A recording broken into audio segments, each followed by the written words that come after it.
Hello, everyone. We're going to start the meeting. It is Tuesday versus a Wednesday meeting. We're here on Tuesday, May 27th. It's about 7:34. We're going to do the pledge and then start with the meeting.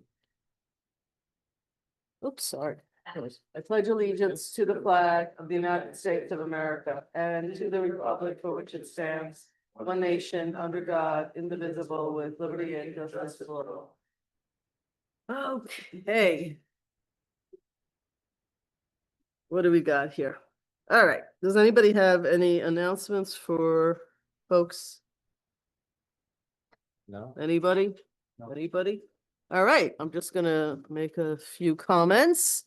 First of all, we're meeting today because tomorrow morning, Pat Yost, myself, and Karen Diatori are going to NICOM, New York Conference of Mayors. We're members of that as a village. It's really where we get a lot of our training, information. There are a whole bunch of committees on different topics. This is an annual meeting. I go almost every year, not quite every year. They run other programs and training. You may have heard us talk about it. And it's really interesting and important for us to also meet mayors from the river towns, the cities, Long Island. You really learn a lot about what's going on in the state of New York that you otherwise won't have. And it's great. I know that our attorney has gone up to learn about, the use of social media. All sorts of interesting topics are discussed, as you would imagine. So we will be there. So we're having the meeting tonight. It's a 3-day annual conference. That's one thing. While I see Joy Chirac Cole on with us at Zoom, our historian, what happened? Oh, Joyce, phenomenal job this past weekend for the banner program that I know. Jamie Hoffman wasn't there, but she's on with us now. Jamie, you were thanked. People all knew who does the work. Joyce also thanked, is it, Pasqualino. I'm sorry? Pasqualino. Pasqualino, more than once. Although I did look at the YouTube video, I don't know if we picked it up as much. For so beautifully handling the banners in our community. We now have 96. We started with about 60. And that's huge because when we started the program, when we were told about it, we were thinking 25 to 30. This is a big difference, and we expect it to go up for next year. It was a really beautiful ceremony that the historian puts together with staff. We publicized it. It was, I didn't get the exact count, but I'm going to say more than 150 people, possibly more than 200 people were there. The readers were very moved. We had some new folks. It's our second annual, so we do. The banners are up.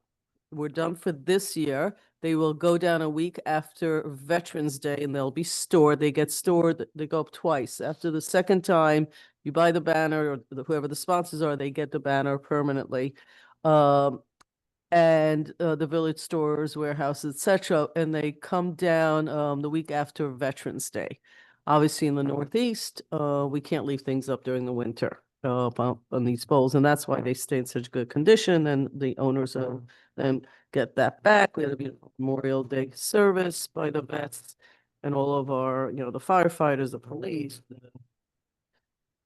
Steamboat Canoe Club, I guess, was there. Elks, EMS. It was a lot of people. The marching band. It was a beautiful ceremony. We hope next year to get the word out more and sooner. But again, I think when I counted it earlier with Jamie Hoffman, it's probably like 150 people to 175 between all the people, community members that were there, elected officials, etc. It's so lovely, and a lot of communities in the river towns and across the state do different events. They're all different.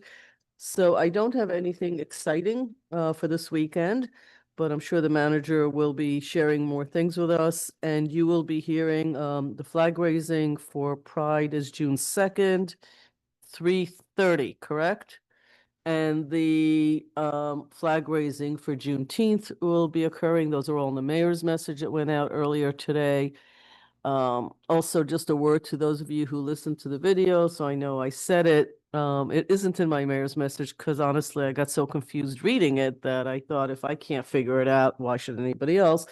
So the village of Briarcliff, which runs in and out of some of our community, and some of the roads have changed their speed limits and have lowered it to 25 miles an hour.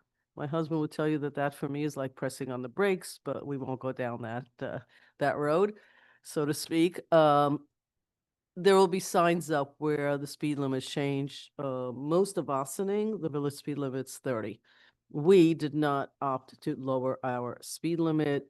30 is already like what many communities have. But Briarcliff did change, and some of their roads and some of the other roads sort of twist and turn through Ossining. So please be on the lookout for new signs for speed limits.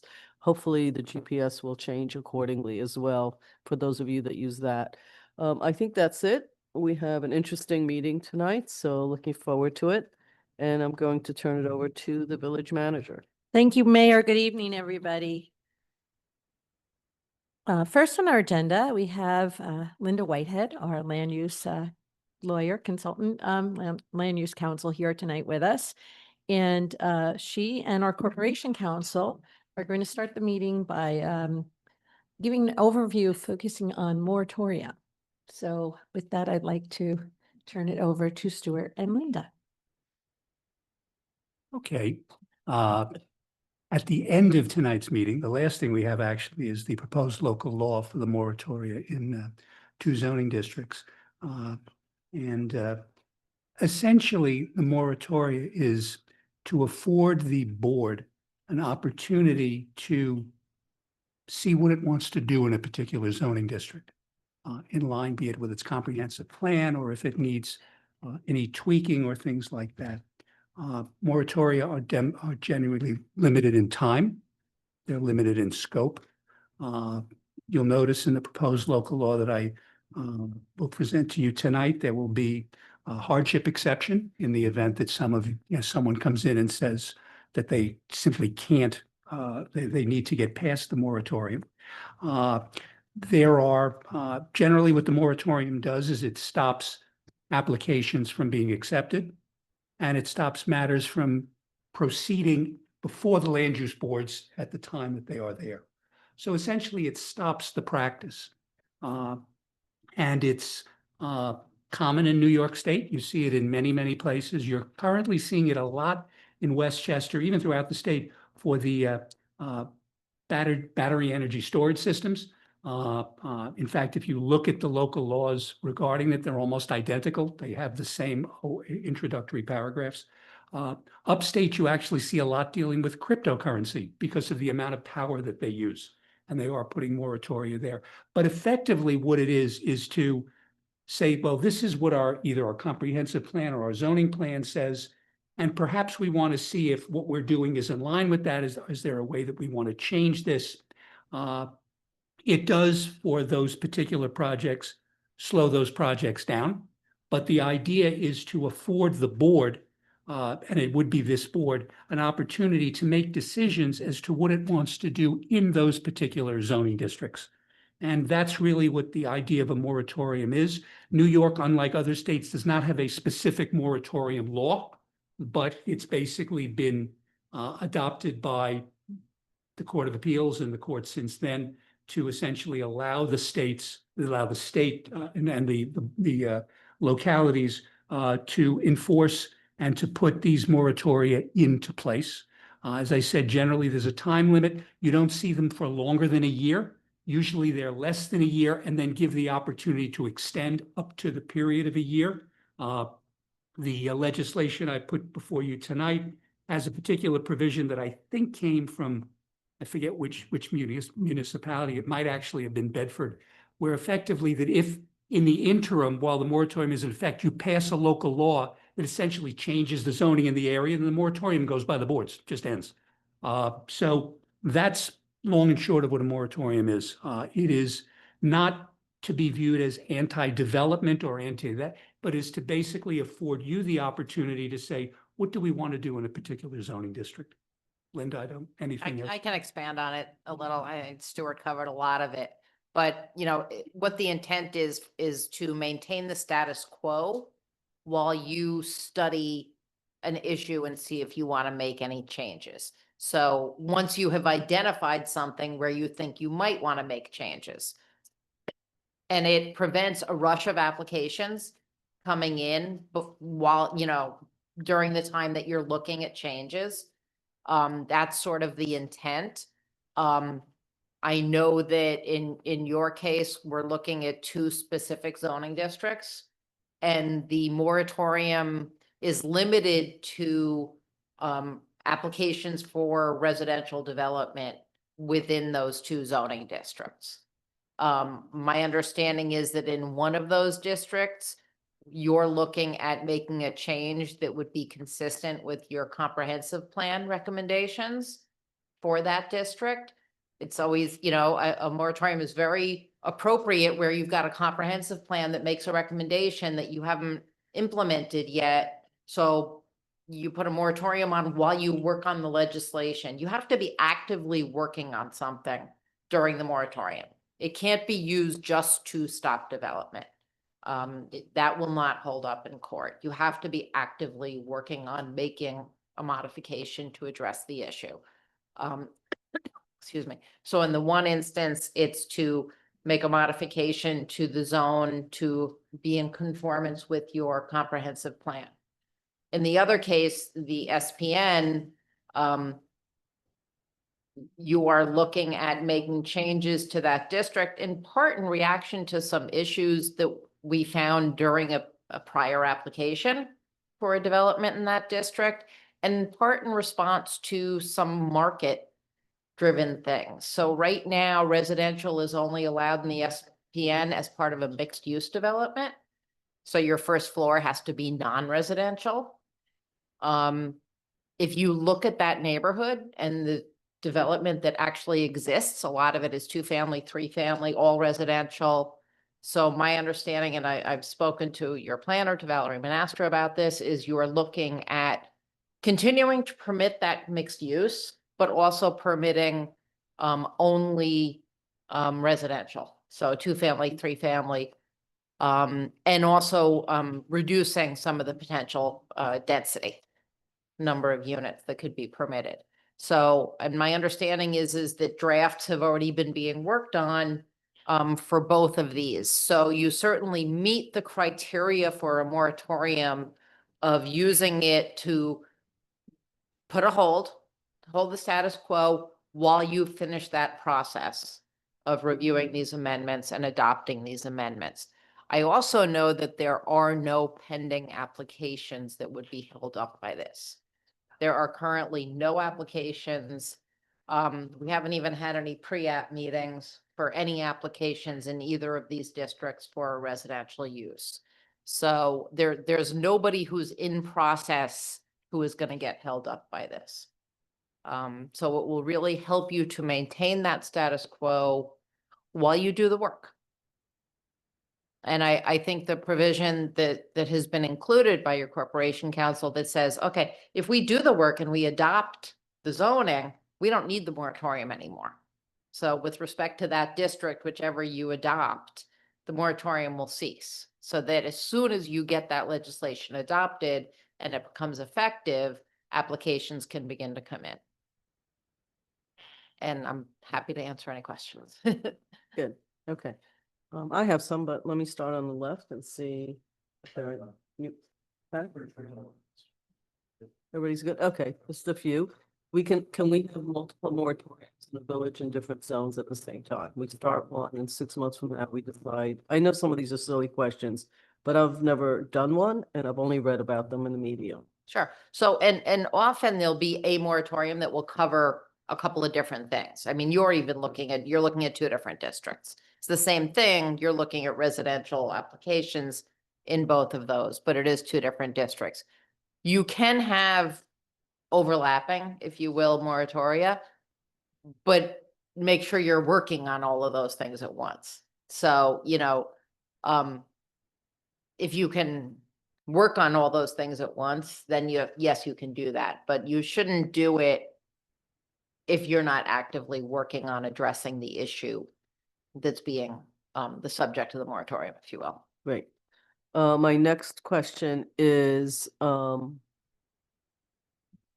You said something about that it makes sense because it's within the comprehensive plan, but since there is no law in New York State to begin with, can you go either outside or different from the comprehensive plan because you just choose to, or the board chooses to? Now, there is a law that your zoning has to be consistent with your comprehensive plan. Got it. Okay, I didn't hear that part. Yeah, Okay. I didn't, it's not really a moratorium issue, it's a zoning issue, but yeah, the law does provide that your zoning has to be consistent with your comprehensive plan. So, I kind of sometimes look at it more as not inconsistent with your comprehensive plan, because your comprehensive plan isn't always that specific. Right. So, for instance, I think the SPN, I don't think the comprehensive plan is specific about that. But you're looking at a change for that area that's consistent with the character of that area as it is today, which I think would be consistent with your comprehensive plan. It's certainly not inconsistent. Your comprehensive plan doesn't say do X and you're doing Y. The other piece, because you're an attorney for a bunch of villages and some river towns, actually. Mhm. So, sorry, I know I'm not close up to the mic. What is the communication plan? Because this is very straightforward. We won't accept applications, and we're fortunate right now that we don't have anything in the pipeline, because I would imagine that's a sticking point for some developer who's already in the pipeline and sits and goes, whoa, what are you doing to me? I bought the property based on, X, Y, and Z, you're killing me, but we can don't be, have and that. like- We don't have that right now, so that's a good thing. But what is a communication plan? Because the zoning and planning board, it's not enough, don't accept applications. That's the legal version. But what is the appropriate way? Communications, I think, oftentimes you end up with mountains out of molehills because you didn't think about a communication plan to the developers, to your own staff, Mhm. to the volunteer committees of what it actually means. And the fact that it's sort of very obvious to us doesn't mean it's obvious to some volunteers. Are you communicating that? Stuart, who's communicating? What are you communicating to our volunteers who sit on zoning and planning? Well, I mean, it's, the zoning and planning boards won't really be involved because they won't get the application. So it's really at the staff level. Thank you. So we did talk about this a little bit. Linda Taryn, who's Linda's associate, myself and Valerie. Basically, there's two entry points. There's actually one entry point, but some people try to use a second entry point. Yeah, Yeah. that's actually what I'm asking. That's right. So typically, in the development process, the first and foremost step is that someone will submit to our building inspector for referral only, and then he will make an assessment of which land use boards they need to go to. That's where we would like people to start their journey. However, we know some people try to go in through planning. So the same message will be consistent to both Joe Augustinelli's office and then also to Jamie and Valerie, to just say, this is something that the board and planning board have both considered. The duration is expected to be no longer than X. And we certainly, appreciate your patience with us as we work through this. And we can, we could put together sort of a 1-page sort of summary. So for staff, for Jamie Kane, for the building department staff, so that if they start getting questions, they have sort of what to say, if you will. We can Q&A. certainly, work together to put together something simple for those staff, which are the first point of entry. And yes, they are supposed to go through Joe and through building first to get referred to the boards. They're not supposed to go directly to planning. Okay, so no work gets done in these zones, or No applications for applications. residential use will be accepted in these zones Okay, during this time. and it's up to a year because that's just the norm and that's what the courts have Well, accepted. not a year initially, Up to. Proposed 6 local months? law actually is 8 8 months. months. And then I did a 4-month extension if you thought it was necessary. You can vary the time. I mean, Yeah. usually 12 is the outside, Mhm. but if you wanted to make it 6, you could do that. And I would suggest that you not start with 12. My understanding is there's already been some work done on these zoning amendments, so you shouldn't need 12. So I think you start 6 or 8. I think the draft has 8, but after 6, you decide, are we gonna need to extend it? And I would think that's, more than sufficient in terms of meeting the reasonable time frame. And I think it's likely that you would finish up before that time. We have a long list of projects, and so if that were the only thing, yes, and if we didn't have vacations and we didn't have budgets. Well, six and months that's from why you now, have the ability It's to really, extend and it. if we didn't meet once a week, or, we met every day like the staff does, I oftentimes feel pretty rushed on things. I don't like that feeling. So, and, it's sort of a big deal to do moratoriums, I think, correctly, because there's always somehow it ends up in the papers. I don't know why, if it's so straightforward and so, but yet, there we are.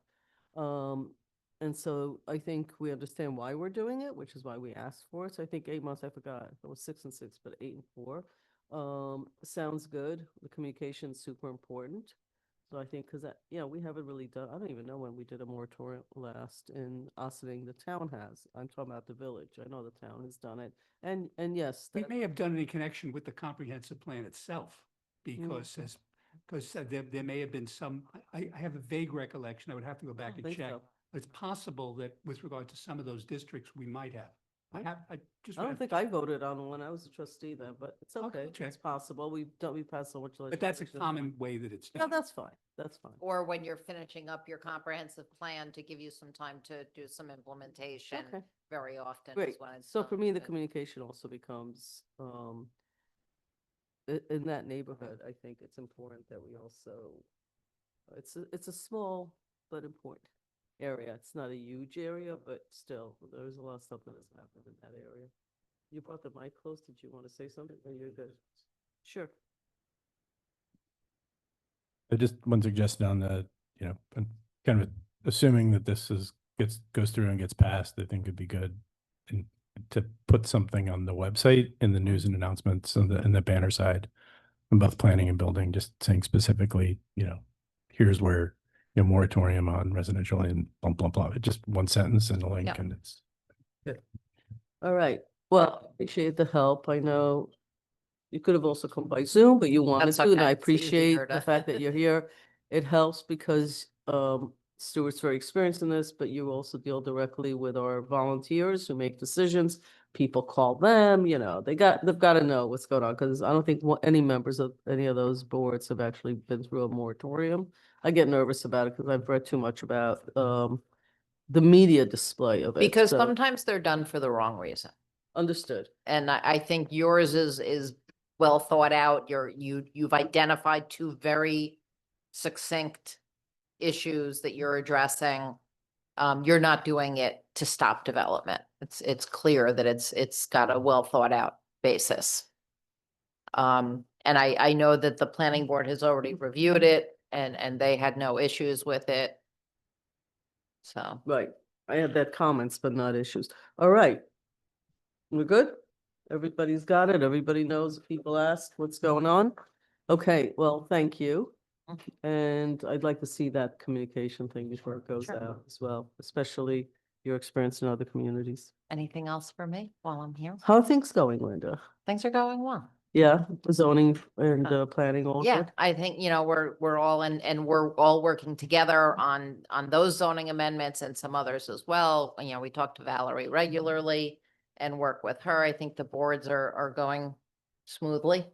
The planning board is having a very efficient meeting as we speak.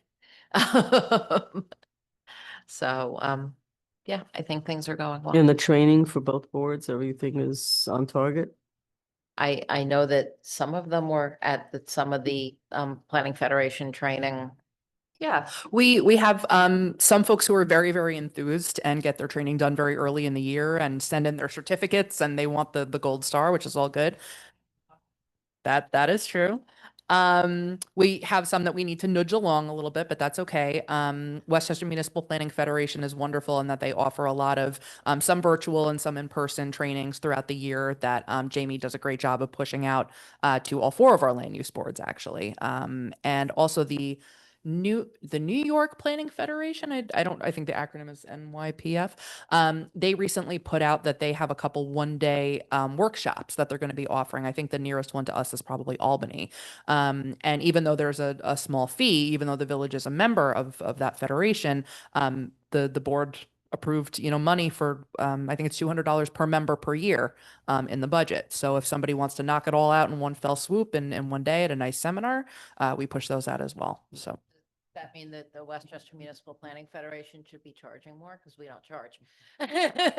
Linda, Once you at- pay your at least you- membership, the at least programs that are you should free. say why you asked that question. But no, I'm kidding. But also the Westchester Municipal Planning Federation, the virtual programs are all recorded and available on the website. And board members can also watch them on the website and get a certificate for watching them. During the pandemic, we did a lot of virtual programs, most of which we still have up on the site, and there were some really good ones. We're sort of speaking as on behalf of the Westchester Municipal Planning Federation now. We've gone back to sort of splitting, doing some in person. People do like doing the in-person and having the networking. So we're sort of doing a mix of the in-person and the virtual. We've done a couple of really good in-person programs this spring, and we have one more virtual program coming up, or two actually, in June. Okay, So. great. Thank you. Appreciate it. Linda, thank you so much for joining us tonight. Thank you, Stuart. Next, our historian is going to present a report that she's done for an honorary street renaming for Northern Wiltshire, who served on the town council for nearly 2 decades and resided on the corner of Brandreth and Broadway, and was really a true inspiration to everybody who knew him, and a quiet yet strong and forceful personality who really was able to guide the board and the town in a very, very conscientious and thoughtful way, much to the benefit of all Ossining residents. So Joyce will present the report. She's on Zoom with us. And if the board is in agreement, we can have a resolution on June 4th at our next legislative meeting to call for a public hearing on June 18th. So Joyce? Good evening, everyone. I will be presenting the report on the Honorable Northern Wiltshire Jr. To complete this report, I consulted several sources, including the Town of Ossining website, the Westchester County Archives, and Mr. Wiltshire's obituary. And I gathered testimonies from his son, Tony Wiltshire, his daughter-in-law, Tracy Wiltshire, Town Supervisor Liz Feldman, Althema Goodson in her capacity of the Order of the Eastern Star, as well as a slew of social media comments and insights from the community about Mr. Wiltshire. First, his residency in Ossining. Before coming here, Mr. Wiltshire was born in 1935 in a small town of Wadley, Georgia. In the 1950s, he made the decision to relocate to New York for better opportunity, and he secured a position at Grasslands Hospital, which is Westchester Medical Center today. During his time here in New York, he met Jesse Robinson, and they were married in 1957. And they purchased their house and started their family here in Ossining at 90 North Broadway. They raised 4 children, Carlton, Tony, Michael, and Lisa. And throughout Mr. Wiltshire's life, he has been a pillar of this community. He lived, worked, and served here for over 68 years. What contributions did Mr. Wiltshire contribute to this community?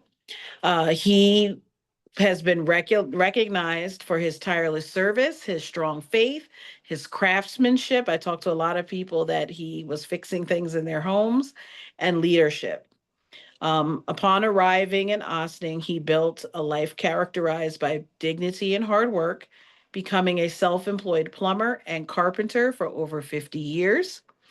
He provided his skills service to countless residents and made significant contributions to the physical development of this town by way of helping people in their homes. He served at Star of Bethlehem Baptist Church for over 35 years. As we all know, that is our most historic Black church, the first one in the village. His service also extended to fraternal organizations. He became a key leader in the Corinthian Lodge number 44 of the Prince Hall Masons in Ossining and rose to the position of worship master in 1988. Additionally, he served the Order of the Eastern Stars OES Ruth chapter for 24 years. There were so many people that had so many nice things to say about Mr. Wilcher.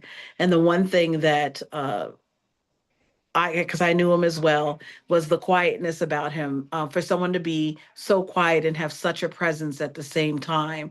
And he was a man of little words, but when he spoke, you listened. Everyone listened because he always had something great and insightful to say. So many people left amazing words for him. But in 2004, he was elected to a vacant seat on the Ossining Town Board, and he went on to win 4 elections and served until his retirement in 2021. He played a key role in a lot of things. Town Supervisor Liz Feldman left some beautiful words about him. I'll just say a little bit of it. He was a true gentleman and a real pillar of our community, always stepping up where he is needed, whether it be at church, at the lodge, or at the Democratic Committee. Northern was one of the few politicians that didn't really want to run, but term after term was asked, and sometimes begged in some cases, to be there for the good of the community. And time after time, he rose to that occasion. And that seemed to be the sentiment also of Catherine Borgia, of Assemblywoman Dana Levenberg. Everyone that spoke of him spoke in such with such reverence to him and his impact on them and this community. Also, Mr. Wilcher generously opened his home to serve as a filming location in 2018 for Spike Lee's acclaimed award-winning film, Black Klansman, which is kind of awesome that his house lives on in a movie that won an award. On September 19th, 2024, legislator Emiliana Ulaj honored Mr. Wilcher by declaring it Northern Wilcher Junior Day in Westchester County. She also left beautiful words about Mr. Wilcher and his service to the community. So the proposed location, in speaking with his family for this honorary street naming would be right in front of the house at the corner of Brandreth Street and Broadway. And they would like it to be Northern Wilcher Junior Way. At this time, there is no other honorary street naming sign at the location. That concludes my report. Beautiful. I think we all knew Northern, because a lot of people in this community knew him. I'm going to go with a quick, we're good on this, or does anybody have an issue? I wasn't interviewed, but I'm going to give you my 2 cents worth. His sense of humor needs to be added in. He had an amazing, dry sense of humor. He's actually, in politics, one of the first people that I had met, actually, through my husband, who really thought highly of him. So, and his wife, also a lovely person. It is, they both passed pretty close. The timing was pretty close to both of them passed away. I think we were all so overcome with COVID that some people in the community may not have really taken note of both their passing. So I'm really excited to go through the process and have something in his honor in the village. So thank you for all of that, Historian Cole, and we will see it next week for public hearing, correct? Is it public hearing or just resolution? week is the resolution, but there is the public hearing next week for the Captain Louis Brady Way. Oh, that's the one I'm getting. Okay, so this is the resolution. Did she give a date? I didn't hear. I saw your email, by the way, Joyce. I just don't remember. I can look at it. Is there a date that the family wants in The particular? family would, they asked for the last weekend in June or the weekend after the 4th of July. Okay, so you and I can discuss. So June for me, and I'm already missing one thing. I don't want to miss this one. So let's talk about the dates if we can. Okay. Okay. Yes. Okay, thank you so much, village historian. We Oh. appreciate your research and diligence all the time. Thank you very much. Thank you. So, I am the last person who wants to rush the summer, but it's never too soon to think about what we're going to be doing for holiday season, particularly when it comes to talking about our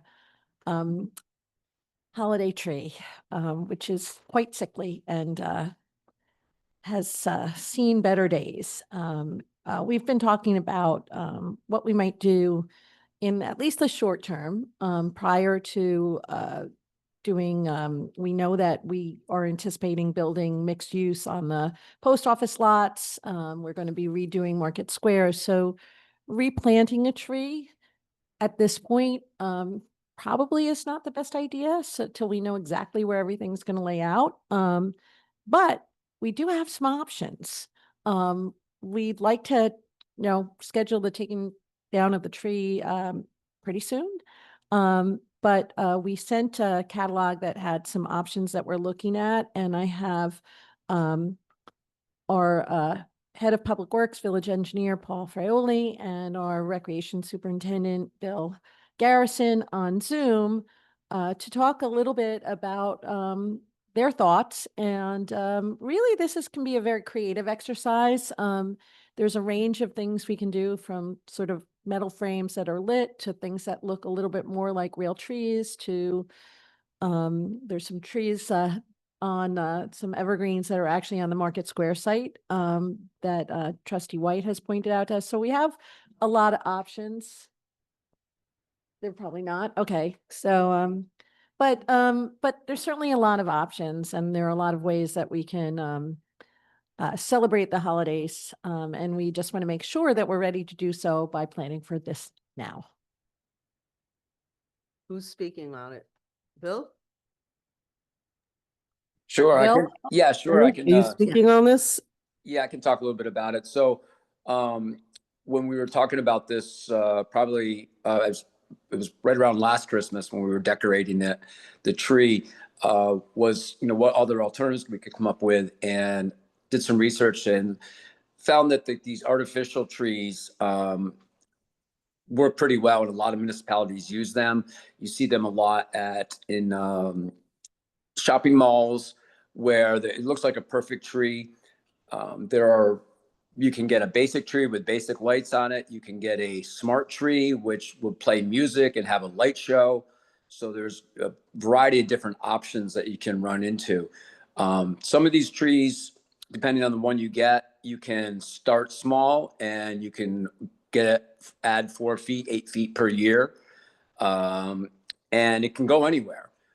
So if it's used in the downtown area over the next couple years because of the construction going on, and then a solution comes up for that area, it could even be moved down to like the river at Henry Gordine Park.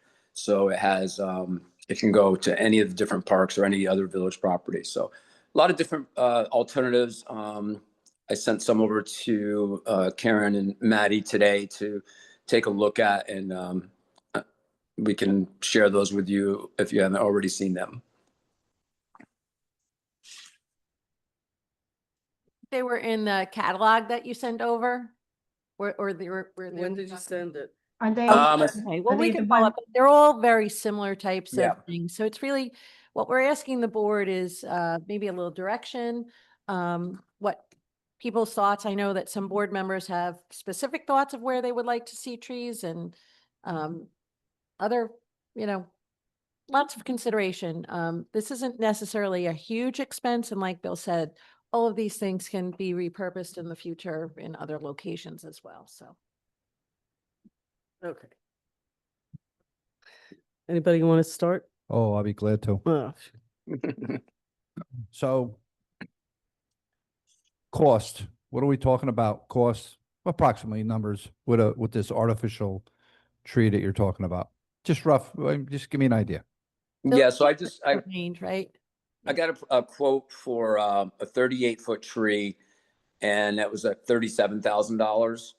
And up to another 38-foot tree, that was the smart tree. That was the one with the music and the light shows that would be programmed in, and that was $72,000.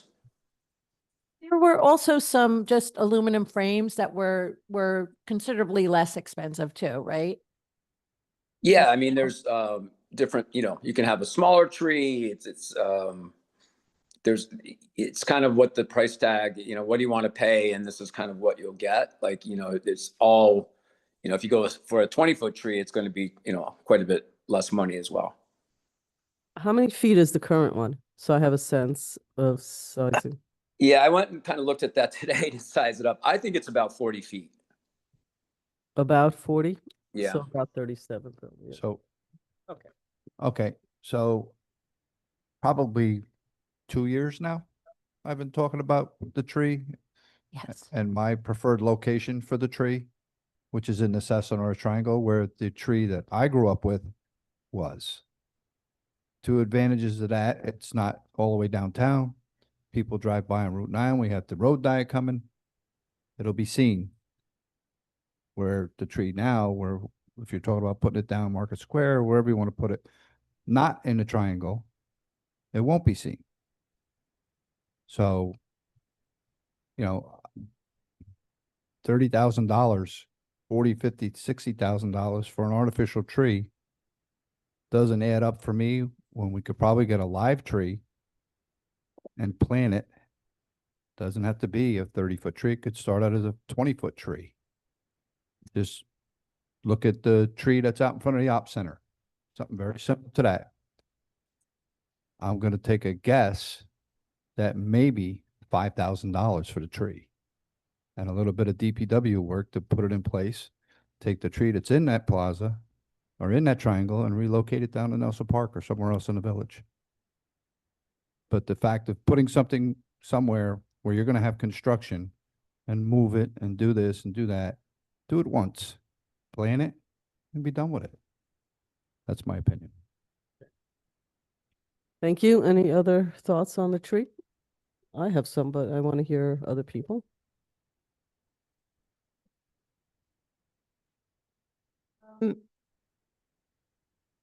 Yes, I've seen pictures of the Sassanoro Plaza tree.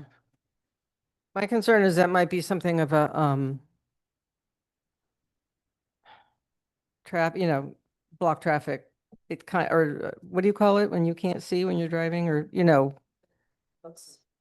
Like, yeah, that it's gonna, get in the way of being able to really fully see the traffic. The other thing is, every year we have Santa come and the fire truck and everything, and it comes down to the tree, but if you have it up there, you would have to block off the streets up there.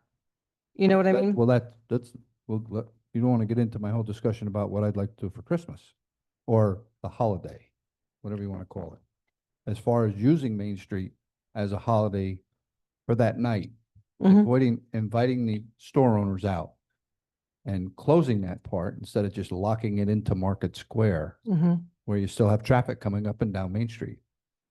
Well, I don't, another option is where the tree is now, is to put up some fabulous, obviously artificial, but very Christmassy and dazzling sort of tree display thing. Ultimately, it's going to be in Market Square, I would think, when we redo it. So, but I don't have a huge preference of where this thing goes. you know, I don't know if it's going to be seen from Main Street that much of it. Do you really think it's going to be seen from people driving on Highland? 100%. Yeah. Why is that? Is that more important than it being down down at Five Corners? No, what's important is bringing the village back to what it was, in my opinion. And moving things to draw people down to the village. So with the road diet going on, you're gonna draw people down there. Oh, there's the tree. Let's see what's going on. Where you don't see it now on Market Square. And I get Market Square. I understand the push for Market Square. But urban renewal, we know, did a number on our village. I've lived through it. I've been here for 65 years. I grew up with a tree in that triangle. And I understand your concern, but I don't think that would be a problem. It's not a constantly moving traffic. You have to stop anyways.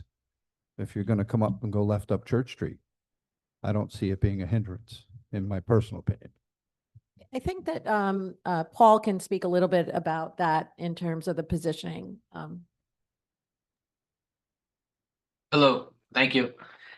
So, correct, Sassanora has, if you're coming onto Main Street, headed down towards the Five Corners, and you make the left there to get onto Church Street from Main Street, there's a stop sign. So, with regard to sight distance issues, that's something we would, consider. The size of the tree, the width of the tree, if we were to put something there, whether it's artificial or real. But again, a stop sign kind of thwarts any issue there by if it's properly placed. And then coming up the street, there's no real sightline issue straight up the street, and going down Main Street, again, as long as it doesn't stick into the road and cause any potential sightline issues with the very congested pedestrian thoroughfare where we cross at the old Crowton Aqueduct. I'm not sure it would be an issue there. It all depends on the size and the shape of the tree, really, and ultimately the extent of the planting bed that's there now. I've driven past it a million times, but I never really took the time to look at the size of the planting bed there. But a sizable tree would mean a sizable root ball. And particularly if you wanted a larger tree there right out of the box versus nurturing one there over time.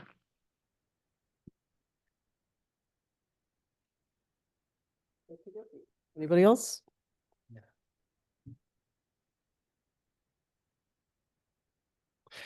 So to me, my headline is this is squarely in the category of items that I leave to staff. Nobody asked me what the flower should be and the planters and there's a million decisions you have to make. You always make the right one. You make it look good to me. Just do that. And we'll do what was it, the moratorium and all that. We'll do that. Now, if you want to know my opinion, to know what I think, sure, I'll tell you, but I'm one of 30,000 people. It's not a better opinion than anybody else's, and I don't represent anybody else's taste. Pause here, unless we go real small, we'll probably be coming to you with a resolution, so. I'm sorry, Karen, is your mic on?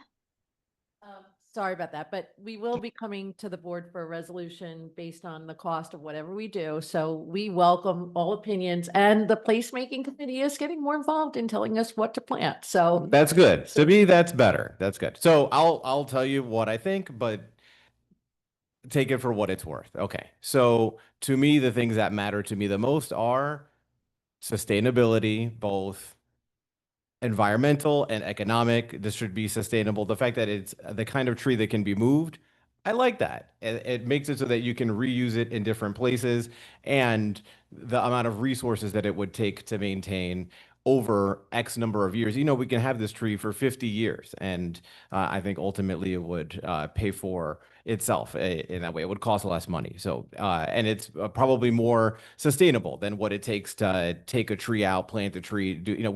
We planted a million trees all around the village. It just takes a long time for them to grow. Number two is aesthetics. So I like the idea of the light show and all that. I wouldn't want to pay an extra $30,000 for the light show, but we have lights on the tree already. So if we have those kicking around, maybe we can swirl them around and make it look nice the way we usually do. And maybe that's less than 30K. It's my idea, but as long as it looks, I just want it to look nice. And I'm sure you would take care of it. So the aesthetics are number two. And then number three is I am interested in people's opinions that are in the village. I think it's important to have Trustee Fritchie that's naming an opinion that I'm sure exists from folks that have lived here. And there are folks that are newer to the community they don't know, they've never seen that. To Trustee White's point, it changed at some point. Was that for logistical reasons? Was that for, and why did it change? And if it did change because if we do it in the middle of Main Street, then we can have this event and blah, blah, blah. That's something worth considering. So maybe I would look to Stewart or someone that understands, maybe our historian that understands like why these things have happened in the past, like what did it move, and take that into consideration. If there isn't a particularly good reason, and it doesn't really matter, and it makes folks that are historic to Ossining feel warm and fuzzy, amen. Lift the tree, put it there, and great. And those are my considerations. So there you go. You've heard my opinion. Thanks. Pat, comments? I I agree with the trustee that, I think that y'all make the right decision here. I think I understand where Trustee Fritchie's coming from as well. I think my only question around that specific location is, if a large tree doesn't necessarily grow well in the middle of an urban environment, from that perspective. So like, I don't know how deep the area there is. I don't know how much water it's going to take in order to keep it going. I don't know how prone to toppling in the wind that blows up the street from the waterfront it might be when it's taking root over time. I mean, we know that the tree down at Market Square is not doing well in a very small corner of grass, and so I just my only concern would be that we'd end up in the same place trying to put a big tree in a small space like that. One more. Sorry, one more thing. That I had in mind was the menorah that we do as well. So if we do the tree, where's the menorah going? That's the only other question I would have. Okay, so I'll put in my 2.5 cents worth. I don't like artificial trees, but people like them, so they're very practical. That's just an opinion. There's no data on that. There's no facts. There's no anything. I would imagine that there are some people just think in a village that has so many trees and so many parks and a downtown that one would think that we could find a 35+ foot tree that we can designate as a tree near a parking lot in a park so that the fire engines can do the same thing. I am never married to, and I think Trustee Fritchie has a great point, but for me, the history is not what matters to me in this. It doesn't, I'm just fine like we might have a downtown, but we also have uptown on 133. We have the area by, I always forget the name of it. Was that Roosevelt Square where Wells Fargo is? That's the town and the village, and that's a central location. I'm not married to putting everything always on the 5 corners.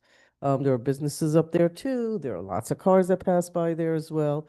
I'm having a hard time imagining that you all went around and looked at 35+ foot evergreens and with all the parks that we have, that no one could find a tree that we could actually is already in the ground, is growing in a healthy way, and can be used as like my neighbor who uses a pine tree for, which I think is probably about 30 feet. I don't think it's 35 or 40, but so that seems to be, I'm assuming somebody did that. Otherwise we would be getting that as a recommendation. So we certainly can do that. Oh, I would say that we did not do that, and it's not that we can't. We can have multiple trees too. Like there's no limit on what we can do with trees in some regard, other than money and time. But we certainly could do that. I think that the balancing of tradition and balancing of the area. The gathering space is almost as important as the tree itself. And the downtown area tends to be the place where we congregate. Doesn't have to always be. Right. But I think some of the parks where, you know, there's certainly huge evergreens at Nelson Park. There's other places that could be done too. We could designate a tree. That those trees are big though. I don't know what it would take to get Pasqualino up on a, cherry There's picker that. There's to also the do City that. Park, which is also in the middle of the village, and there are 4 roads, and they could be closed off for Yeah. the, not for days, but I mean, I just think like we should be looking at trees that exist and then start talking about if you don't have, So, I mean, because there are a lot of issues, and they can die very quickly if they're not planted in the right depth and width. so part of what we're looking at, we are seeing this as a somewhat temporary solution. Okay. In an ideal world, and it's not to say that we can't look, and I've talked to Paul about what's feasible at Sassanora Plaza too. You may not have a 40-foot tree, it may be a smaller tree there just based on the size and, sight lines, but you could do something. I mean, we do something now with sort of relatively very small trees, a few small trees, that could change. I think that, the landscaping of Market Square does lend itself to the ability to plant a sizable evergreen tree that might start out, 15, 20 feet. And someday when Omar's children, when one of his daughters is mayor, she could be there over Or my presiding. or my future granddaughter. Or your future granddaughter. So, there's a lot of things we could do here. I think just what I know from getting comments about the existing tree that's very sickly, whatever we do, there will be many, many opinions on this. Yes. So, that is something, we also want to consider, because as many opinions as we have on this board, I think opinions, I mean, it is something that we could, maybe create some options and float them out in the public and vote on it somehow. I'm just trying to think of how to cover all those bases, because really you can do anything you want. Right, so this will be an endless conversation. Here's my XYZ axes. If it's permanent, it's one discussion. If it's temporary, the sign and communication has to be it's temporary, while construction, temporary being up to 5 years. I think we should find a tree. And it needs to be for the menorah or whatever. It should be in a place that the fire trucks can come in with Santa and all the other stuff. It has to be our property, obviously, because we can only do things on our property. Can't be one of the schools or whatever. So we have plenty of parks centrally located with streets right there and parking areas right there. Last year, we had a couple hundred people, I think, for the event because the weather was not great. It's not always great that time of the year. We're not talking about thousands coming to this either. Let's not like go overboard, but it stays up for a long time and it should be centrally located to one of our areas. For me, if it's temporary, even more so. And also just my personal preference. And I think this is where we're going to get bogged down. Just like I have a personal preference for real versus the very economical and long lasting fake ones, other people will be exactly on the other side. It's simply an aesthetic issue and it's a beauty issue. And with that, no one can argue. Everybody will have their opinion. We will get many emails because there's no win or lose. There's just an opinion. But if it's temporary, it's just as easy to find a living tree that fits the bill versus, and spend a little more time, because I've not only been complaining about that tree that looks awful for way many years, but also the lighting, which needs to be upgraded. It's like sort of time for those. Those are becoming a little shoddy too. So this might be an opportunity to spend more on that. So the future, and then start thinking about where the permanent one goes. I guess it's going to go somewhere in Market Square. So to me, the X and Y is whether it's really how temporary are we talking, how permanent are we talking? The idea of moving trees around and stuff with the synthetic, that's nice. It's just doesn't speak to me at all. And we'd have to have space. You have to have where people can park nearby, where it's in an area that's, that can be moved in an area where people see it when they go shopping, when they do whatever. We always do everything on Main Street. That's very lovely. Could do the waterfront. We can do one of the parks in the middle of town. we could do a different location so people in that community and businesses in that community would appreciate a little livening of that. So I mean, you got opinions. I'm not sure. You asked for direction. I'm not really clear based on what I'm hearing that you got direction, because it's sort of a bunch of We now have opinions. directions. Yeah, so now you so- have many, and you'll so, have the public, so. So you know. let us, we will take this on advisement and because we have a diverse array um, of things, let, we can look at the parks as options. I'm a little bit concerned the way the parks are situated that, it may be difficult to identify a tree that makes sense. Let's just, Understood. so just, for various reasons. And, I think this is something that, we should put time to, but, I think there's ways we can address this, in the short term and then, in the longer term too, with input when we start doing, which is going to be soon, the input on Market Square redesign and things like that. And I don't know if this is maybe something the placemaking committee would like to maybe work with us on, not making too big a project, but we would want to. And they would make a recommendation.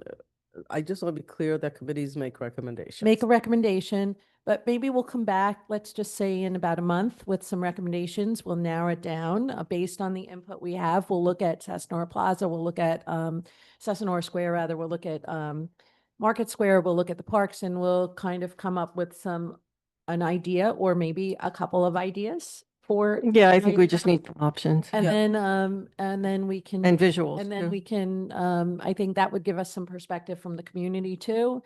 And we'll come I had back. an additional question where the parking garage is. There's going to be some landscaping.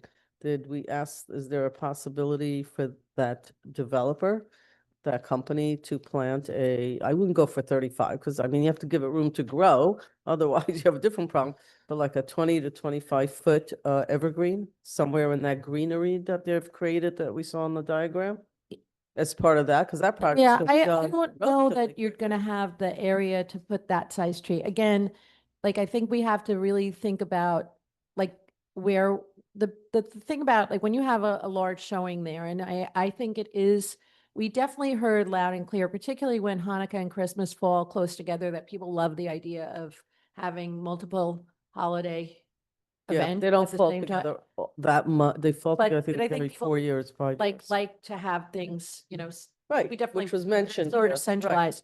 So, I mean, the tree is as much about gathering the community as the it is about parking- honoring the holidays. so. parking garage is going to have traffic in and out. I'm not sure that that's going to be as conducive for the gathering side of it. And then, even in the area where we're doing the bike, I'm not sure that we'd have, it's a possibility, but ultimately I think Market Square would be the Market Square Park, if you will, is probably the makes more sense, in that regard in terms of space and ability to organize other holiday themed events at, around the similar time or around the holiday months. But we can look into it and give it a little bit more thought. This is helpful because, So just to, we one thing, broader ideas here. planting a tree, right now you're at like the tail end of planting season. So. Right. You can't plant in the summer. So we're talking a month, we're into June, July. Right. So the planting is probably not gonna come about. So, Unless the Yeah. board gave direction on that to move more quickly, yeah, that might be a little bit. if we yeah, decided to plant a tree. Yeah. But you can't, it's not a good time to plant. in the summer. In the summer, yeah. So let's, we'll talk about if we can do it a little bit more quickly, we will. We'll try to reach out to placemaking committee tomorrow and we'll try to get this wrapped up and then we'll talk internally as well and get back to the board as soon as we can so that we can consider all those options. Yeah, and the price, to trustee Fritchie, when you cross over 30,000 or so for a tree, from my perspective, like, I didn't think you were gonna say that price. That, the 30,000, forget the 70, I think is a lot of money. Yeah, no, I actually don't think we need light shows for these things. Unless some sponsor or developer or corporation wants to sponsor this tree or wants to sponsor the lights and the light show, they can talk to us about it. That's always a venue that communities use. We don't discuss that very often, but other communities do that, and you have to put a time frame. Is it into perpetuity? What happens when things break? Certainly developers are welcome to chip in, and we might be able to get more, but I think this is a lot of money for this. I definitely, I think we were sort of going, I think that those are certainly options, but to scale back those options, I don't think is an issue. And there are other options that are really just decorative light forms that they don't have to be a tree either. There's a lot of structural elements that mimic a tree. They're not artificial trees, So- they're just lights, and you Right, turn them on. Yeah. They're somewhat less expensive, again, depending on I how do- sophisticated the I do lights want to are. say that while we've conflated both holidays, and I think everybody's right, it is a point of gathering, and it's December. It also helps businesses. I mean, it's why Macy's does the parade on Thanksgiving. It's really the opening season for shopping. But just to be clear, that the menorah is actually paid privately. It is not from the municipality. Correct. And that's So an I just important don't wanna distinction. conflate the two. So I just have one more question. So if you do go with this artificial tree, where are we storing it? How easy is that to store and take down and put apart and put together again the next year and not worry about damage? You have a secure place to store this tree? We will. In the new rec center, we do have a fairly sizable plan for storage. However, I do think that storage is a good consideration and how well, if it's a tree that needs a lot of fluffing when you put it up, Oh, exactly. I yeah, mean, you're talking $40,000 for a tree. yeah. I paid 139. Mine pops up with 3 pieces. Yeah. So we would definitely look at that. But again, like these are just these are examples. That's not meant to understand. say, and I think there's a wide range of examples and some that I think do store more easily. So we can look at that. I think also we can look at just where we could plant trees now if there's planting something is an option. So we'll try to get ahead of that. But you can't really ever have too many trees, is what I say. So we will come back, but this was helpful.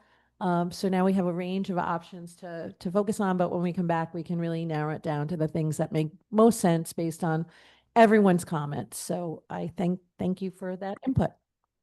Okay. All right. So next up, we've been working with the fire department for quite some time now. And just for context, so tonight we have Fire Chief Anthony Martinez, as well as John Heitman and Andy Teese, because we're talking a lot about facilities, our firehouses, and how to make sure that we have safe houses, that we have efficient houses, and that we're making sure that we're doing the best we can for our volunteers in terms of providing them with all of the things they need from a firematic perspective, but as well as making sure that we're always first and foremost protecting their health and well-being. So if you remember, studies started in 2009 that Bob Mitchell did in the village that looked at all of our firehouses and did an assessment of them. And that was the basis for really thinking about consolidation of the houses. And at that time, some deficiencies were noted. We redid the study and a final report was done in 2022 that worked off that first study, but also pointed out some deficiencies of the houses, as well as ways that we can potentially look at maybe selling some houses, consolidating. And the biggest issue with the consolidation is working that through, how we would do that, but which houses we would potentially sell, but also finding a site for a new house. And finding a site for a new house has been challenging. So there are some places that would work really well. We don't have access to them at this current time. And because we noticed, we know that there are significant deficiencies in some of the houses. These are old buildings. A lot of them could not be built as firehouses today. And we did recognize, and I think the board took very seriously the fact that whatever we need to do to address things from a health and safety perspective, we need to do, because even if we were to get a site for a new house today, we're looking at 3 to 5 years before it would be built and functional. So that's a long time to work with our existing houses, and we want to make sure, again, that they are as operationally as safe as possible.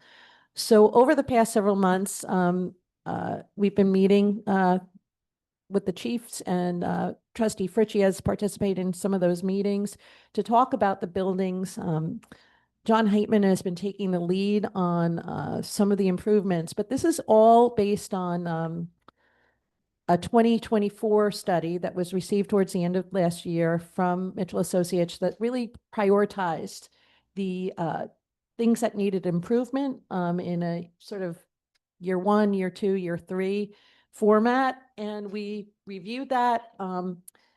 We went through all of the improvements for each of the houses, and then we also adapted for things that were practical for us. So we took a lot of what was said, but we really focused on the low-hanging fruit first off. So that was really making sure that every house has an eye wash station and a hand sanitizing station. So those have been installed in every house, I think, but we're still waiting to install on Independent and Steamer. As you know, we do not own those houses, but it is Austin volunteers who are in those houses, and we have an obligation to all our volunteers. So to a certain extent, the Firematic fit ups for those houses, we want to make sure that we're doing what we can based on what makes sense, based on the use of those houses and the age of those houses. So that was done everywhere. It's not a very significant cost, and that was the lowest hanging fruit. The other thing that is needed on all houses is a bit more expensive, and this is one of the things we're talking to the board about. This was a priority for all of the houses, with the exception of headquarters, all of the village-owned houses. So that would be Holla Hose, Cataract Hose, Monitor Hose, and Northside. And that is an alarm and monitoring system. So for fire, carbon monoxide, we have a proposal that we sent to the board from Doyle for a total of $157,747 $95. And that would be the cost to install the alarm and monitoring systems in all the houses. There would be also an agreement for a monthly monitoring fee for all of those houses. That would be a total of $180 per month. This is something that you would think that these things would be in firehouses, but again, some of these houses are really old, and they were built and considered before some of this technology even existed. So that is sort of the first and largest thing largest item cost-wise that we're asking for 2025. And do you want to answer questions now? Or you want me to go through?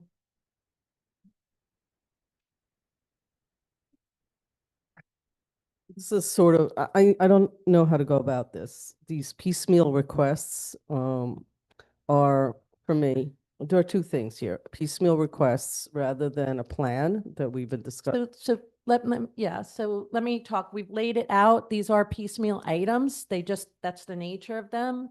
So for year 1, the things that we want to do, the plan is to install the alarms and monitoring systems.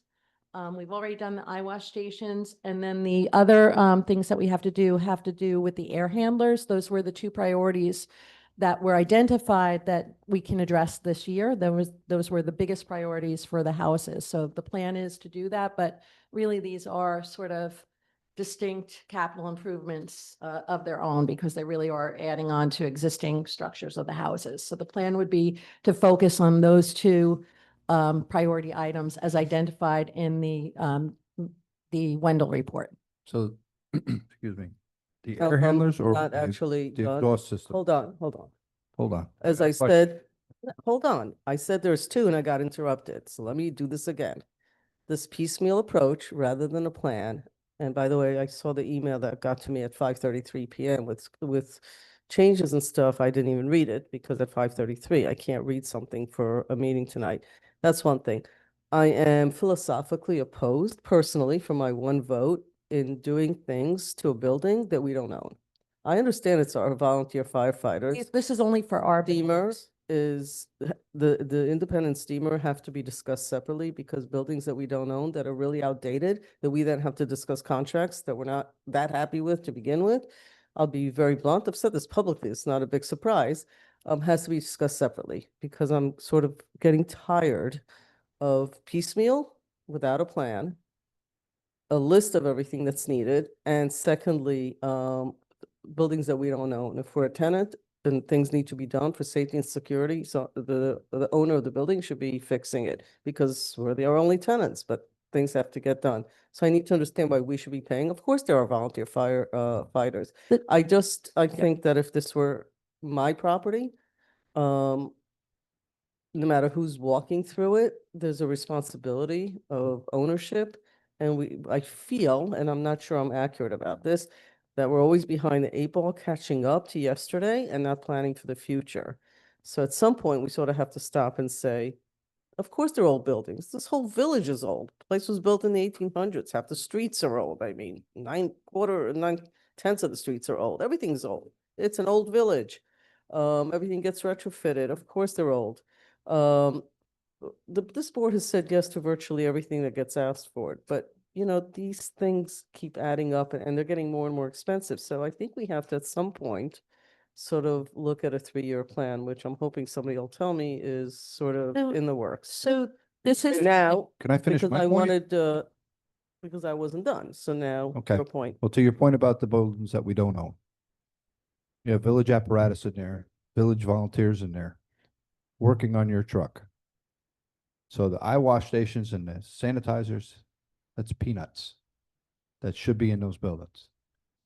When they do it, that's totally up to the village manager and when they can get around doing it. So the other point I was gonna make, I was gonna ask about, there was a discussion about an exhaust system going in. And I know about the air handlers. So, I mean, that at some point, something's gotta happen with that, but I didn't know, where does the exhaust system fall into this? So, and again, Mayor, it is a little bit of a pieces of a puzzle that we're putting together. And I do want to caveat the eyewash stations and the hand sanitizing station is really a de minimis cost. Like it's a very small cost. It's, and we can, talk about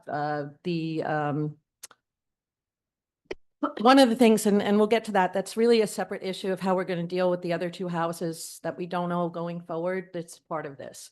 So the air handling, which includes the exhaust system and the scrubber, is the exhaust system, which is one of the major expenses, second to the alarms, would be installed at headquarters, which is, it would be one exhaust system with 3 different ports for each truck that would be attached. So this is, I really want to defer to my experts here because I'm just learning about this. Yeah. So they can tell you what this is because it's really. Test 1, 2.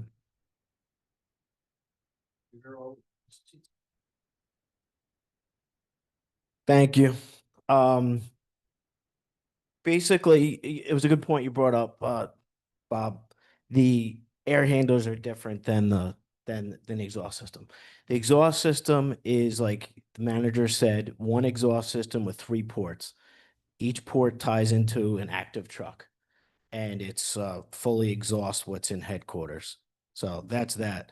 The scrubbers, which is an ambient scrubber system, they would move to existing firehouses. So they'll be repurposed.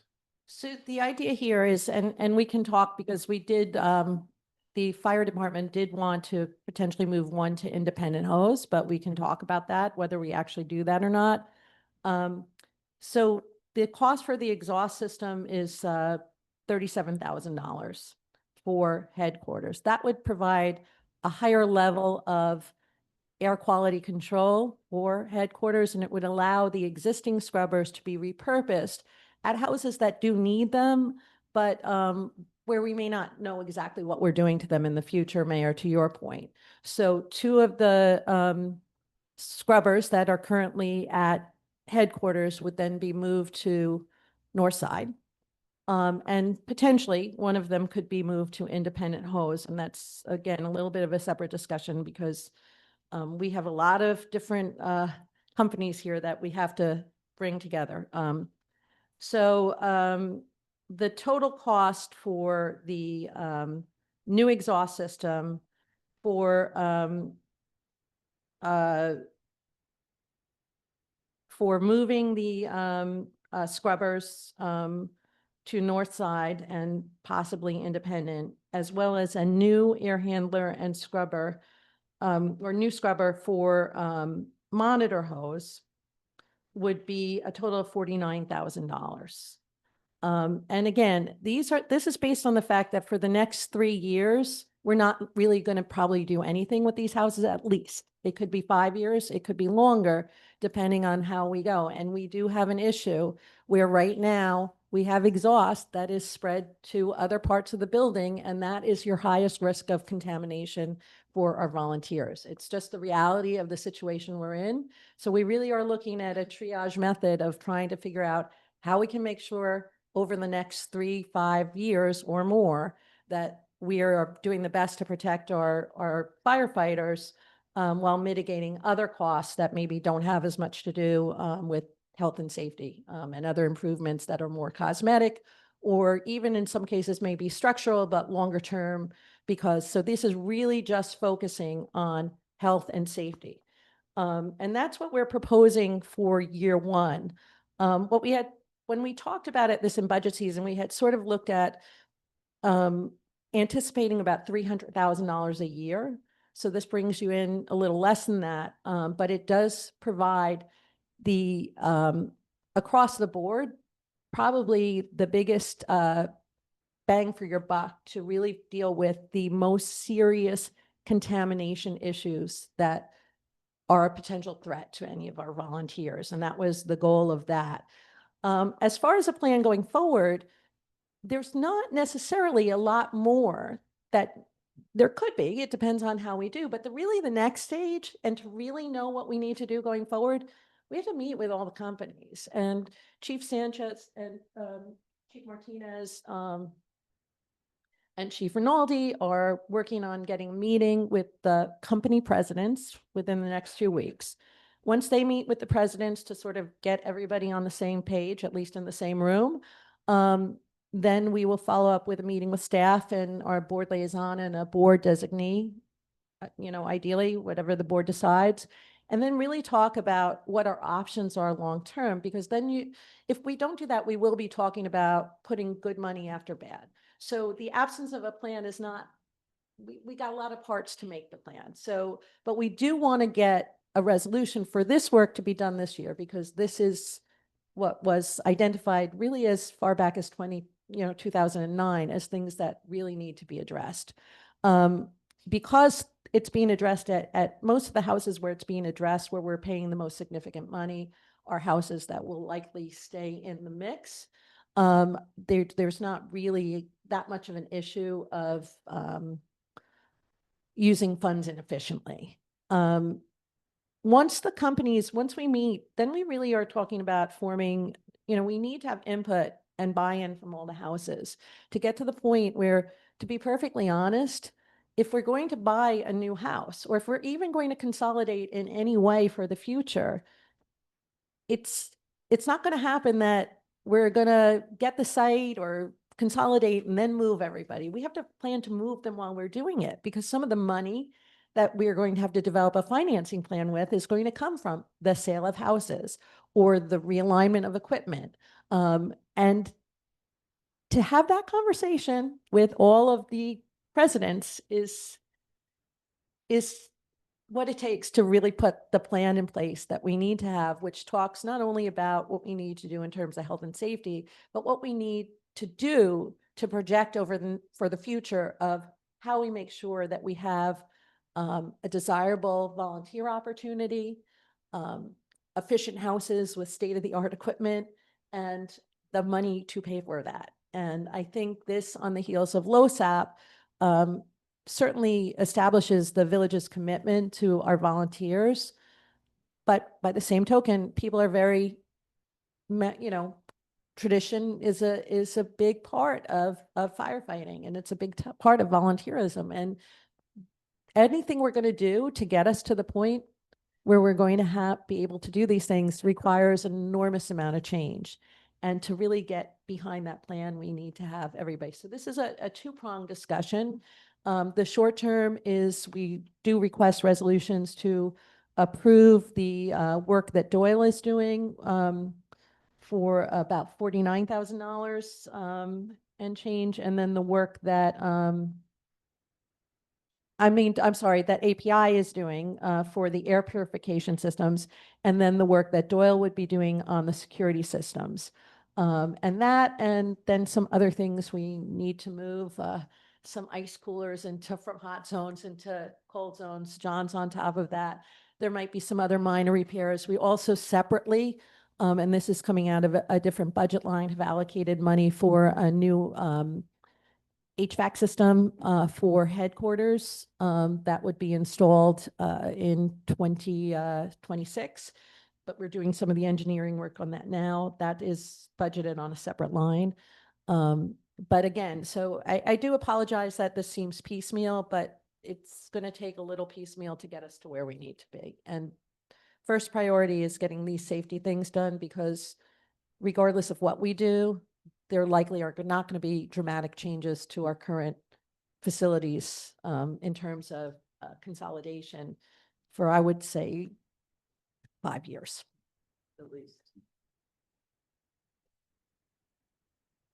Maybe the chief can talk about the room that was just framed out for the turnout gear and stuff. So Yeah, you might want to talk about that, Tom. yeah, you want to mention that too. Those were things that were previously budgeted. So basically at headquarters, we expanded our decon area. It's an area that firefighters will come in dirty from a call of a structure or anything that has carcinogens on your gear.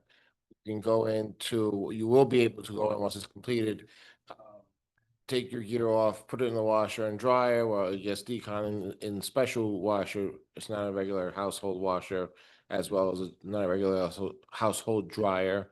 Also gives you the opportunity while you're doing that to decon yourself, to get the carcinogens off your body in the shower that's there, and dress and go back to your family without bringing those carcinogens home to your family members. So that's in the works right now. We expanded the area so we can add another washer and dryer, because right now, fire headquarters is the only facility out of all the companies that we have a decon area, that we have a washer and dryer or a shower that can be used for this. Yes, there's numerous houses, but right now that is the only facility that will have that stuff. This is what we talked about. We approved this piece. So just to be clear, this all of extra? the structural work for this was done by John and his team Right. internally. And the washer and dryer was a DASNY grant that we got from Right. Senator Harcum. We're waiting for the grant disbursement agreement, which we probably should get any day now.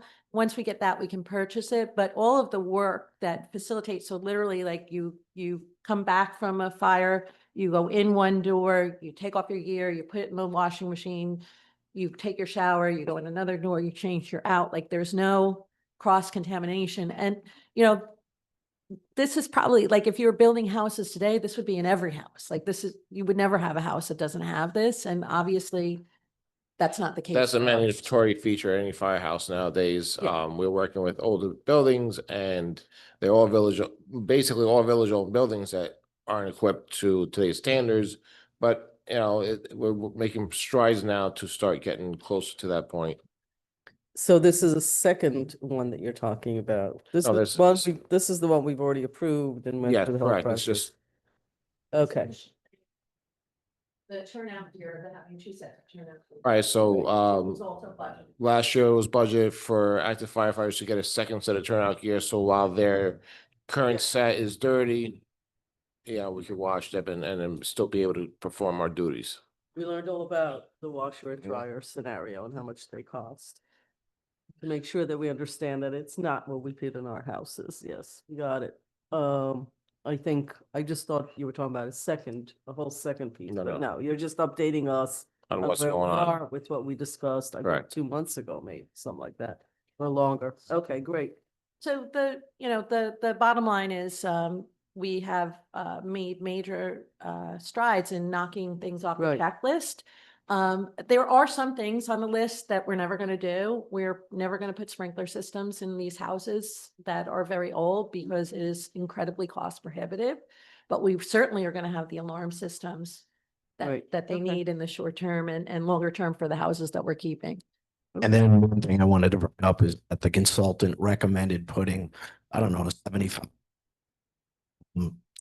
concrete that would separate the Scott Air Pack filling stations and the generator. And we're like, why don't we just put an SOP that you can't run two at the same time, or we just wire it so it's impossible for both to run at the same time.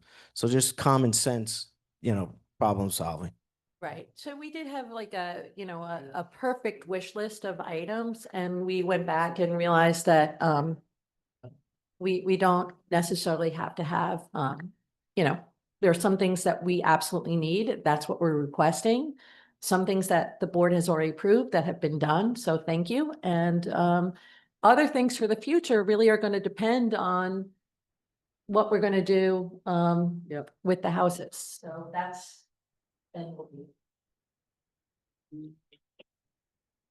Okay, I'm not being a negative Nelly, but the county just announced a $24 million unexpected shortfall. And the state will be announcing shortfalls, and we can't afford shortfalls. We're like the bottom rung of a ladder. After us, there's nobody there to support us. So we're it, right? And so every time we say yes to one thing, everything that sounds minimal and nothing, actually all adds up to millions. And so we need to be very mindful. We can't be in a position of oops, because we can't just raise taxes and get millions. Neither can they apparently at this point. So the economy does shift once in a while, every few years. So we have to think about that. It can't be after the fact. So that's what we're doing here. But this sounds, I mean, I know it was all budgeted for, but everything's coming in over budget, and I appreciate, Andy, the commentary. I didn't know what SOP was, so that's what I was asking. No, it's okay.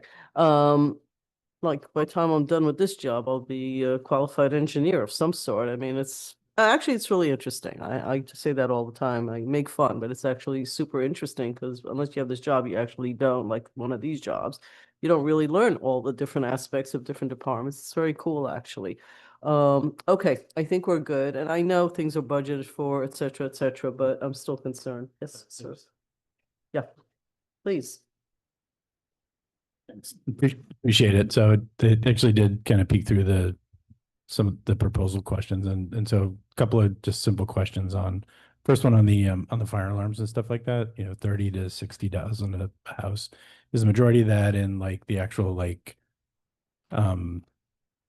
the individual triggers sensors? Is the majority of that kind of cost relative to the trigger sensors and the wiring, and you got to Right. run it all the way through basically you're attaching it to old brick walls and stuff. Yeah, so basically, these are old buildings, of course, village-owned buildings that don't have current fire alarms or carbon monoxide detectors.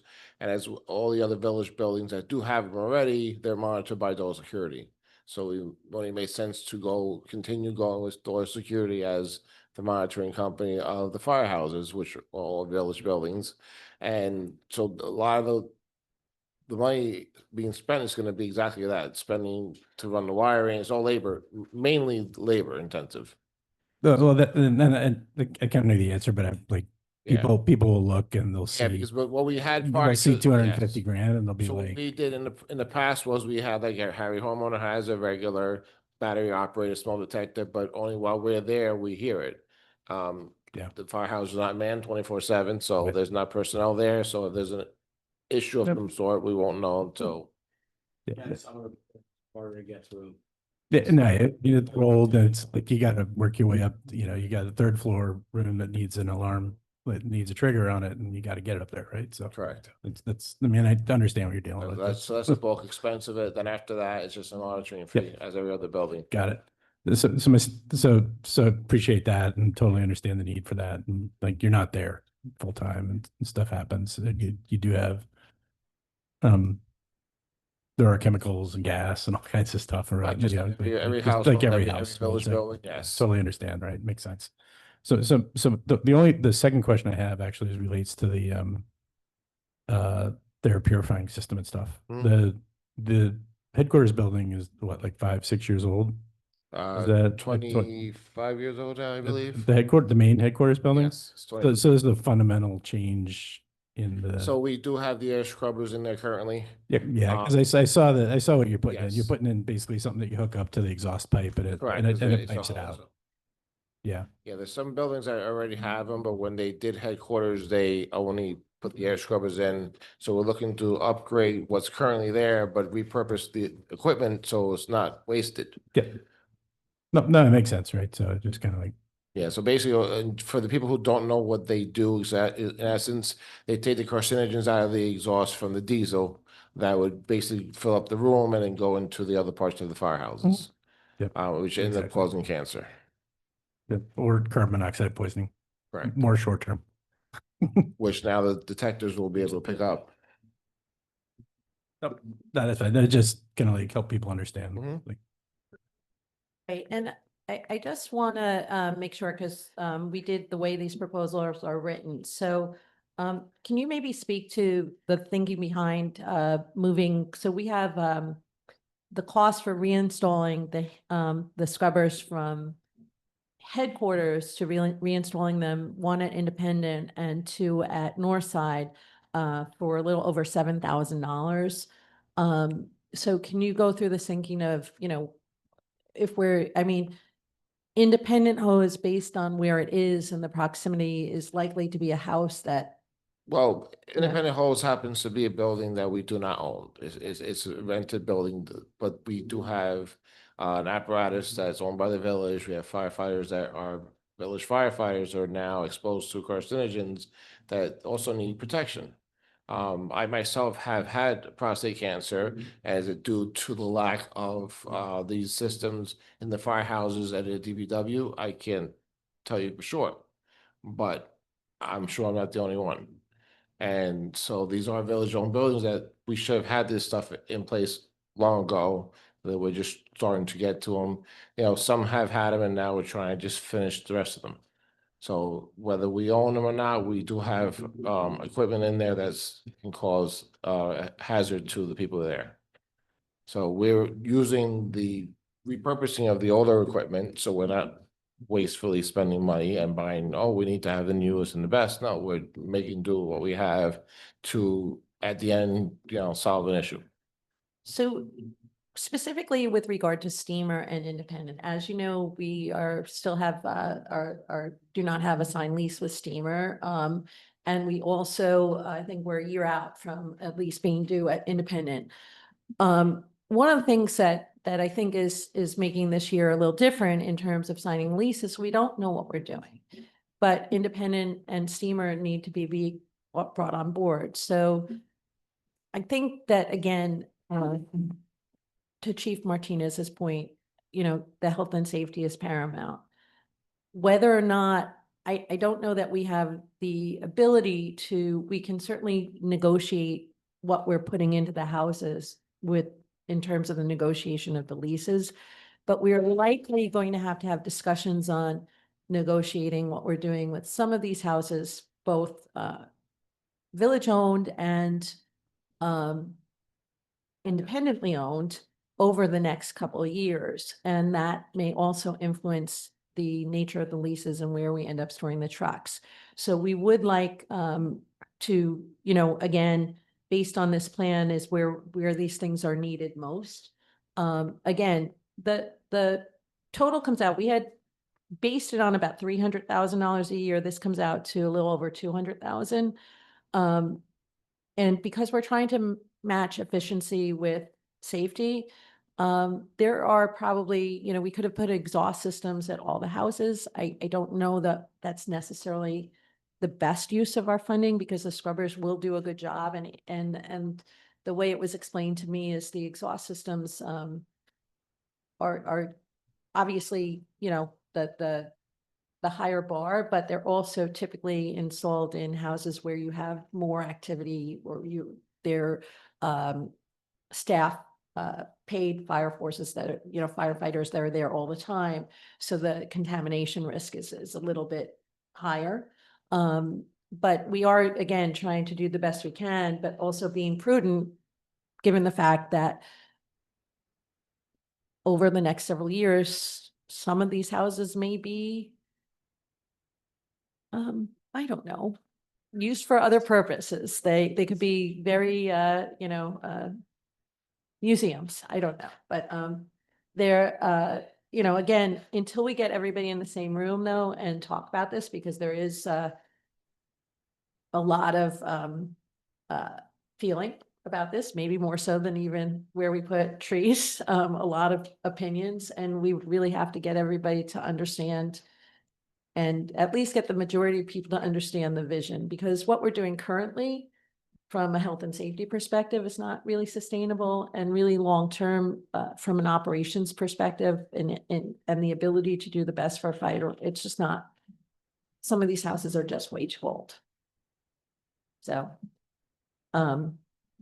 but I just wanted to be clear on why we were making the decisions we're making and why we're including some of the two independently owned houses, because we just have to make sure that we're doing the best we can on the village's side. All right. So, thank you. Thanks. I do want to thank the chiefs and John and Andy, and John's team does a lot of work that it's very, very helpful in helping us do really good work, and be efficient at the same time. So I want to shout out for John and his department, as well as the chiefs have been very extremely helpful in moving this stuff along and getting us to the point where we can really start to do the type of planning that we need to do long term. And it's been enormously helpful and educational for all of us. We've learned a lot about air handling and all kinds of things. So how many presidents are there? 9. So 9 and 3 chiefs. 9 presidents, 9 companies, 7 houses, 3 chiefs. Okay.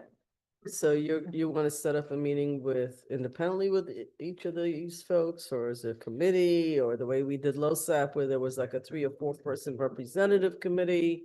Do you want to talk about, steps? let Tony sort of got Oh, a vision for this. So basically, right now, we're gonna meet with the president of every company and the 3 chiefs to start, and then move into whoever from the village board. when you say we, The 3 chiefs and the presidents are gonna meet first. you guys Yes, separately, we're gonna okay. meet and basically get everything on the table and just start trying to plan out what we would like to see over the next, 10, 20, 30 years and going forward. Okay. Just to get them on the track of, we need to make changes. And then, of course, meet with the village board trustees, whoever is gonna be involved with this, and then see basically what direction you think that things are gonna be going. Okay, so you guys are gonna meet, that'll take, until you get, it's all volunteers, until you get it. Then the staff plus 1 or 2 village board members will then, a little different than LoSAP then, it's not. Well, maybe you decide on a committee to represent all of you, whatever you guys decide. And then get sort of a list of a 3 to 10-year plan. So 3-year, 5-year, 10-year plan. Because that's actually not only this board, but other boards are gonna want to start. Otherwise, things are just not gonna Right. happen. Yeah. It'll be whatever the boards are at that point in time. They'll say yay or nay every whatever October, and you don't really want that. That's silly. You want to come down and say, okay, this is we all know what's happening. We all know what we asked for. This is what we're doing, et cetera, et cetera. Correct. Okay, that sounds right. Thank you very much. Thank you, folks.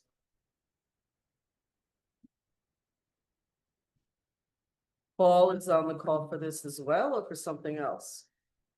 I think, Paul just was very interested in the agenda. Oh, in the agenda items, okay. Yeah. So I don't think we have any. Bye, any more gentlemen. role for- Thank you. Yeah, And a shout out to Andy too. He also is great help, as always. Thank you, Andy. Um. We're So, up to proposed yeah, for so the. we're on our last agenda item for this evening. Proposed local law for a moratorium in the Riverfront Development District and the Station Plaza North zoning district. And I will turn it over to Stuart. Thank you, Village Manager. This is the proposed local law for the moratorium. We discussed it a little earlier with Linda Whitehead. Basically, it does say that, with the zoning board of appeals would not accept applications or even deal with applications. Same for the planning board and same for this board, because you might have a special permit application that potentially comes before you. Similarly, the building department would not accept any permit applications. So everything sort of would just, stop. In here, the duration is listed as 8 months. That is obviously subject to what the board wants to do. It's 8 months with a potential for a 4-month extension. As Linda pointed out, I believe Valerie will be coming back before this board fairly soon with proposals relating to those districts. So it may well be that even before the 8 months run, you'll be in a position to have something new on there. I mentioned earlier there are provisions for early termination or extension. You could do the early termination. You could either terminate it because new legislation has been passed. You could terminate it because you just want to terminate it, and you can extend it. You can do that by resolution. It will not require another local law to basically go through the whole process. Just a again. resolution, not a public hearing. Well, this local law would be will require a public hearing. If Understood, you but- wish to change it or you wish to end it, one, it would end by just passing a new An act, local law. okay. Otherwise, it could just be a resolution, does not require a public Okay. hearing. We have put in a provision or provisions relating to hardship. There may be some circumstances, and it's unlikely to see them right now because there are no pending applications, but there could be circumstances where an applicant may try to come before this board to say, well, I need an exemption from the current, from the moratorium. From what the Bedford statute has, because Bedford just passed one for the battery energy storage system. One of the things that's important that's in here says that hardship will not be considered simply that the regulations may be changing. That's not a hardship. Or the delay in being permitted to make an application, basically, or waiting for a decision. There has to be something more than that. Essentially, almost an extraordinary hardship. You as the board would be the deciding body for that because you're the one who put the moratorium in place. So it would not be the planning board, it would not be the zoning board. You would Stuart, did you decide also that. mention to me that finance is not a hardship in this scenario? Finance by itself is not a hardship. That is Meaning that the delay might cost somebody because they had planned to do something faster is not considered one of the. That is correct. That is correct. There would be there's an application fee if you wish to have a hardship, and there would be a public hearing that you would have to hold with regard to the hardship, if that occurs. Also, we've added into this a penalty provision. I will point out that most moratorium legislation does not include a penalty. There are a few that do. The idea being that if someone violates the moratorium, let's say they essentially put up a 2-family, house in the zoning district without a permit. Well, one, they would be in violation of that, but there would be violations of this particular local law with fairly, stiff penalties that could be imposed for this as well. So that's the long and short of what this is in terms of the moratorium. It will probably provide us with a template for future moratorium that the board may want to consider. But that's basically it. I'm happy to answer any questions. The thought was to call for a public hearing next week because the proposal for a moratorium has already been reviewed by the planning board. So it's not that it has to go back to them for another recommendation. And then we would call for the public hearing, with the hearing to be held, I guess, June the 18th. So that's what this is. Okie dokie. I probably should have moved that up to when we had the discussion earlier, would have been fresh in our mind. Any questions, comments? Everybody good with moving forward? Okay. Oh, Come on, Ava. please. Go Yes, ahead. sir. Really quick. I did want to comment on that, like the exclusions for hardship. Yeah. I thought that was actually a very good ad because it gets, Yeah. it stops the Yeah. people from playing games. The only other two other comments. Sure. One, the specific use of the word would result in residential. Early on, there's a place that, like, you know, if you you put an application in which would result in residential, Mhm. is it broader or not appropriate to use could? May result, and the only reason I'm asking, this is a detail thing, is like, somebody applies for a permit, oh, I'm just putting up space. And all of a sudden it magically becomes, you know, a 2-flat apartment kind of a thing. Well, So- but that's a different issue, because if someone then builds contrary to plans, then you've got a whole other type of violation. And obviously they violated the moratorium anyway. So if it's, Okay, if, that's in other words, I guess what I'm saying is, if they come before with an application, the application includes residential, and that would include mixed commercial. So if it's like, we want to build commercial downstairs, residential on top, they're going to be stopped. Nope. But I'll look at it. No, to no, see if we it's wanna- not a big thing. I was just Okay. kind of like, I'm just thinking through how people play games. We've had this sort of codes and stuff where a word or and could or may actually changes the meaning of things. So you'll look at it again Sure, before. happy to. Yeah, it's not a big, No problem. not a big thing at all. Right. And so that's all. Thanks. That's it. Yeah, that was it. Think we're good? Everybody you. good? All righty. So we are going to ask for adjournment and go into exec session matter of personnel. Second? All in favor? Aye. Aye, everybody's an aye. We don't need either Karen or Stuart for this, or Maddie. Thank you. We don't need you for this. Ladies and gentlemen, have a good night. We will see everybody again next Wednesday.